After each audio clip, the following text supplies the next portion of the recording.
கடலூர் மக்களவை தொகுதி பாமக வேட்பாளர் தங்கர் பச்சான் விருதாச்சலம் நகர்ப்புற பகுதிகளில் கூட்டணி கட்சி நிர்வாகிகளுடன் சென்று மாம்பழ சின்னத்திற்கு வாக்கு கேட்டு இறுதிக்கட்ட பிரச்சாரம் மேற்கொண்டு வருகிறார்.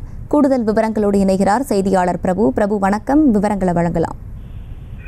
வணக்கம் அஸ்வினி. நடைபெறவுள்ள நாடாளுமன்ற தேர்தலுக்கான இறுதிக்கட்ட தேர்தல் பிரச்சாரம் இன்று மாலை 6 மணி அளவில் முடிவடைய உள்ள நிலையில் தேசிய ஜனநாயக கூட்டணியில் கடலூர் நாடாளுமன்ற தொகுதியில் போட்டியிடும் பாமக வேட்பாளர் திரைப்பட இயக்குனர் தங்கர் பச்சான் அவர்கள் இன்று கூட்டணி கட்சி நிர்வாகிகளுடன் விருத்தாசலம் நகர்ப்புற பகுதிகளில் மாம்பழ சின்னத்திற்கு வாக்கு சேகரிப்பில் ஈடுபட்டு தேர்தல் பிரச்சார பயணம் மேற்கொண்டார்.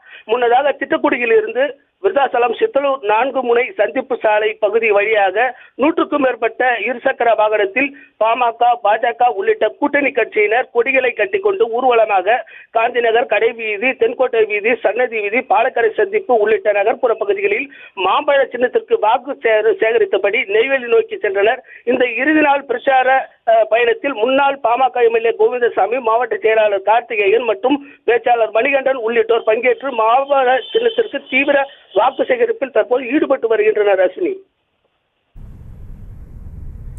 விவரங்களை வழங்கியமைக்கு நன்றி பிரபு. செய்திகளை உடனுக்குடனும் துல்லியமாகவும் தெரிந்து கொள்ள சப்ஸ்கிரைப் பண்ணுங்க.